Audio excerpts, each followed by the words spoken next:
Welcome to day 2 of our January challenge and our second day on our Rock to Joy piece.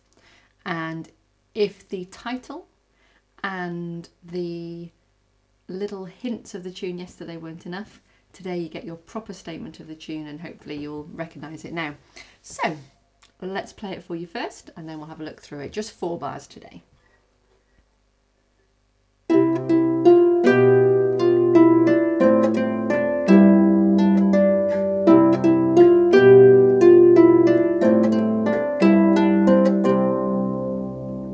Recognise it? So let's have a look at the left hand first of all. Left hand, ideally for this, will be open octaves. Open octaves is where instead of just playing like that with your finger nicely down and your thumb up and all of this, we let our hand be flat on the strings. We're still playing with 1 and 4, but it's not in our usual shape. It's not down here, it's up there. It allows us to kind of hit the hand on as we go for our next note, which is just 1 down. So this piece walks C, B, A, G, and it does that twice.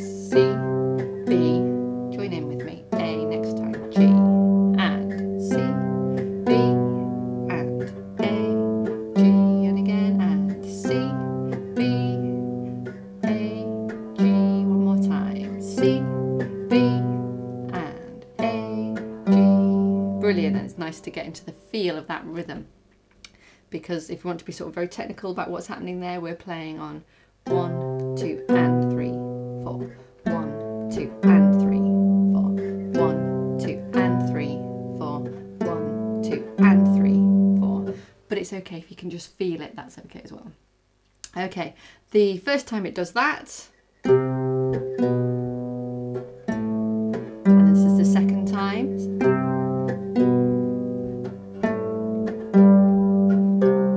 Just jumps down for a final red, right down to the base of your harp there. Okay, so that's second time, bar 11 and 12. 1, 2, and 3, 4. 1, 2, and 3, 4. So it's landing on that beat 4 there. Okay, we'll bring that in again when we put it together with the top hand, it'll make more sense. Okay, so by doing the open hands, we don't damp and then move. We play that chord, play that octave, and so not our red C's, play that octave, move down 1 to the B and place that, and as you place it, allow your hand to fall on and damp the previous notes. So it's the act of placing the next notes where you then damp the previous. It's not 2 steps. It's not play, damp, move, play. It's not that. It's play, move, and damp as you place. Okay.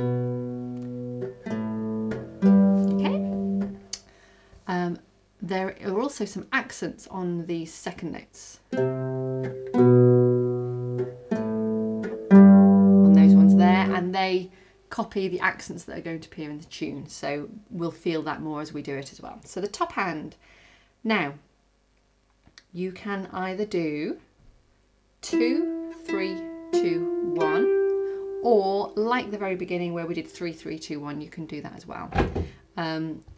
Doing the 2 separate fingers fits in with my huge wish to always swap fingers when we've got a repeated note. Doing the 3, 3, 2, 1 may just feel more secure and it may allow you to play it quicker. I'll let you do whichever you want. So for now I'll show you with 3, 3, 2, 1.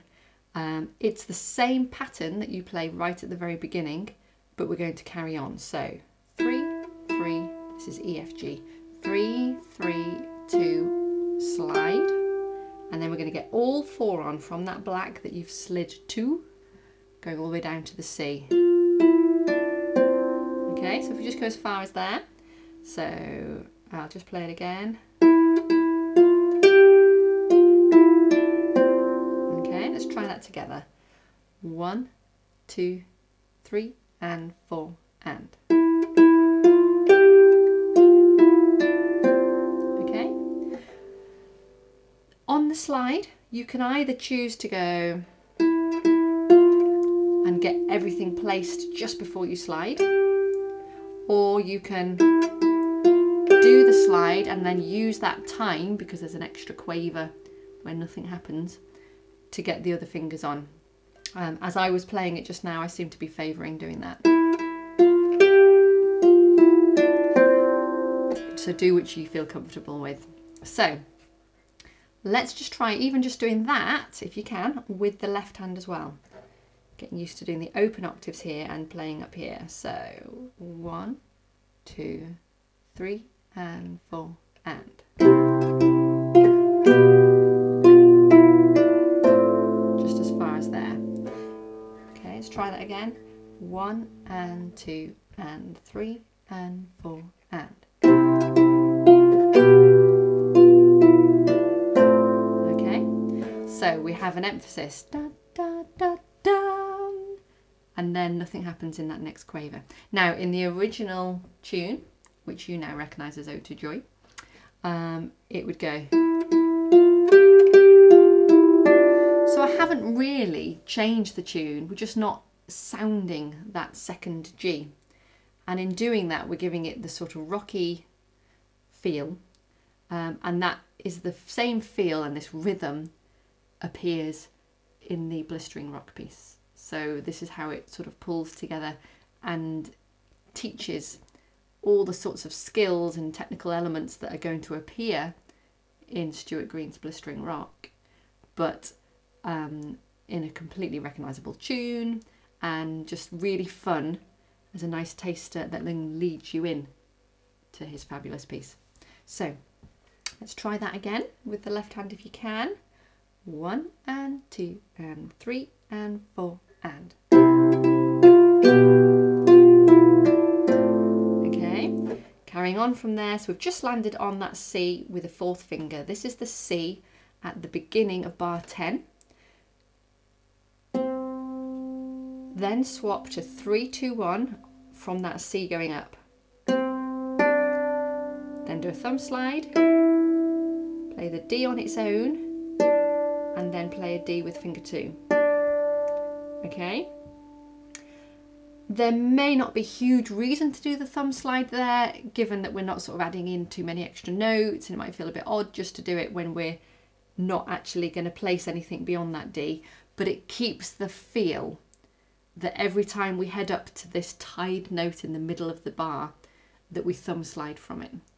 And it also helps to make it have the same impact every time you do that, so that you really do put that emphasis on that slide, and it has the same sound quality every time you do it. So it's worth doing, even though it might feel a bit odd there, because we don't place beyond it. So let's just try it. We've got a 4th finger on that middle C. This is the beginning of bar 10, because we've just walked down to it. We go 4, 3, 2, slide, 1, and then on the same note, finger 2. So let's try that in time, starting on that finger 4. So see how I've got the rest of my hand really nicely closed up there, as if I've just played those notes there. 1 and 2 and 3 and 4 and. Okay, one more time, same thing. 1 and 2 and 3 and 4 and. Good. Let's try putting those 2 bars together, just the right hand for the moment. So we're starting from the E, E, F, G, and you can either do that 3, 3, 2, 1, or you can do a 2 on its own and then swap to 3, 2, 1. 1 and 2 and 3 and 4 and.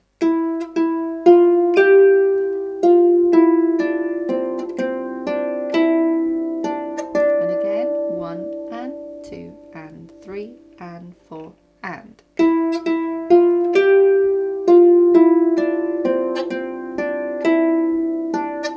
One more time, and 2 and 3 and 4 and.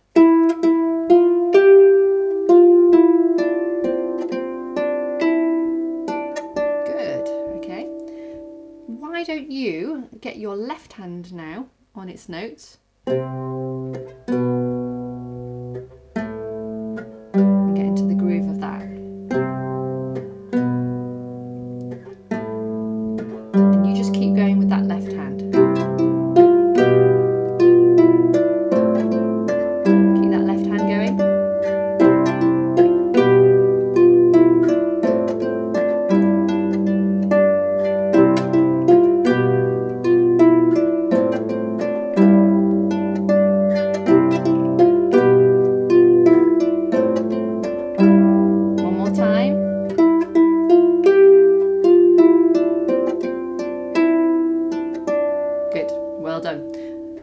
So just so you can hear and really feel how that fits together without the pressure of you putting it together.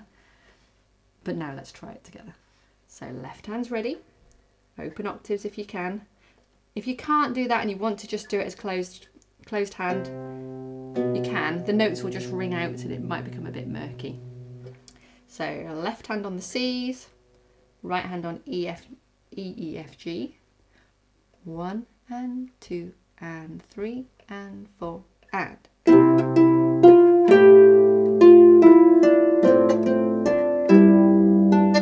Okay, we'll try that again. I played a wrong note there.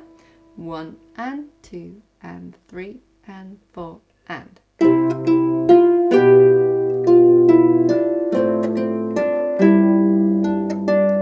One more time. 2 and 3 and 4 and.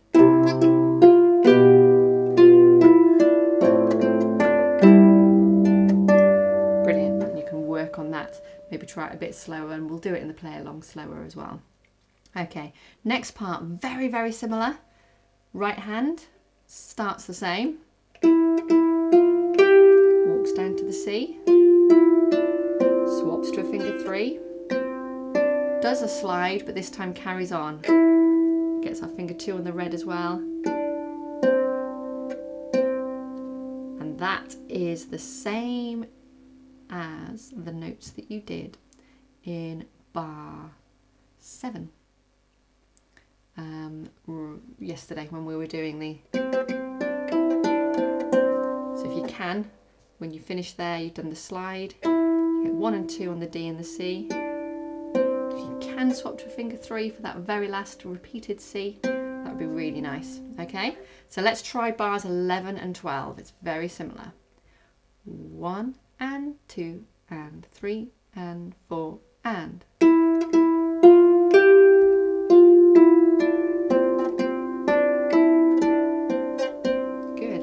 Again, it's just the right hand. 1 and 2 and 3 and 4 and.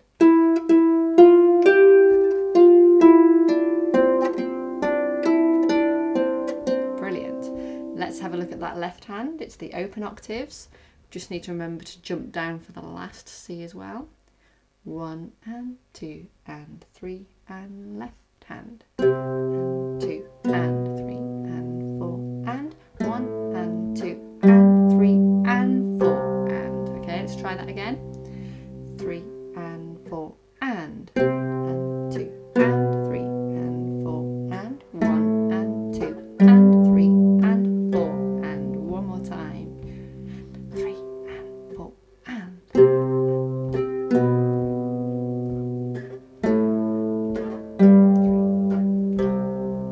Brilliant. Okay. Why don't you do that left hand again, and I'll put the tune over the top. Okay, so we're ready. You're just in the left hand, I'll play the tune, and we'll maybe do it a couple of times with just that bar in between to re-prepare ourselves. 1 and 2, bar 11 this is. 1 and 2 and 3 and 4 and.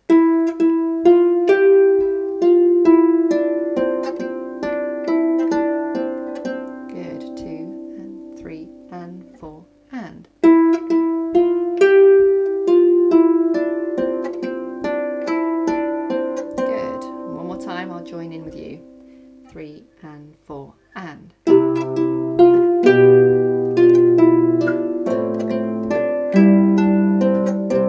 Brilliant. Now let's get your right hand back on. Just the right hand. I'll play the left with you. 1 and 2 and 3 and 4 and.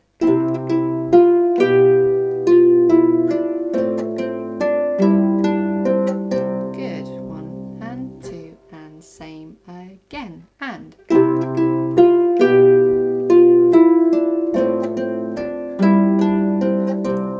One more time with just the right hand.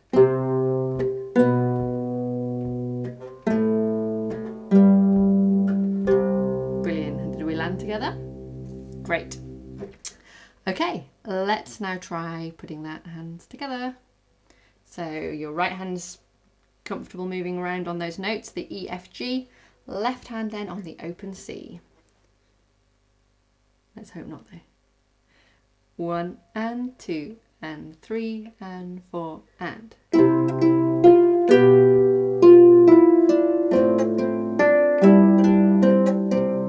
Brilliant. Should we try that again? Okay. 1 and 2 and 3 and 4 and.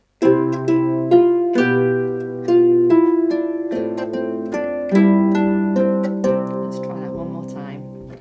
1 and 2 and 3 and 4 and.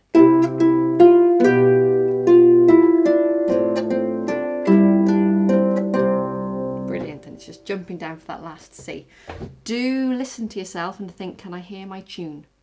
Because with these open octave left hands, it would be quite easy for those left hand octaves to really dominate. So just think, as you're playing, can I still hear my tune?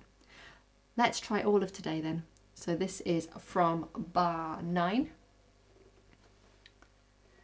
Right hand's on E, F, G, left hand is on the octave C. 1 and 2 and 3 and 4 and.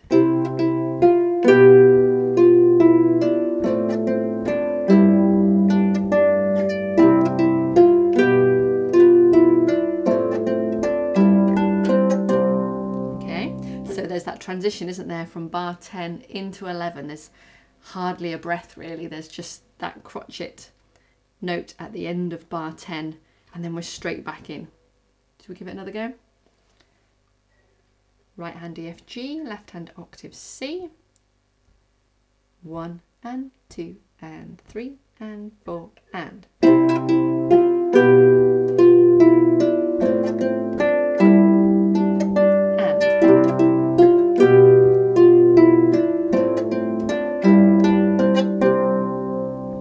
Super, well done. I would say that in a way that's one of the hardest things about this piece is the lack of gaps between when you've played and when you've got to be playing again. How quickly you need to be able to move on. Each little bit in itself is achievable. It's the flow through it. If this feels just too fast, don't forget that after the play along videos, I do a slower, steadier work through the same work that we've just done today, and they can stand alone. So if as you listen to this video you think, well, there's no way I can keep up with this, don't think, okay, well now I've got to watch 2 videos. You could just watch the other video instead and you would get all of this but at a steadier, slower input with maybe a few more technical bits of information to help support you in what you're doing. Super, well done.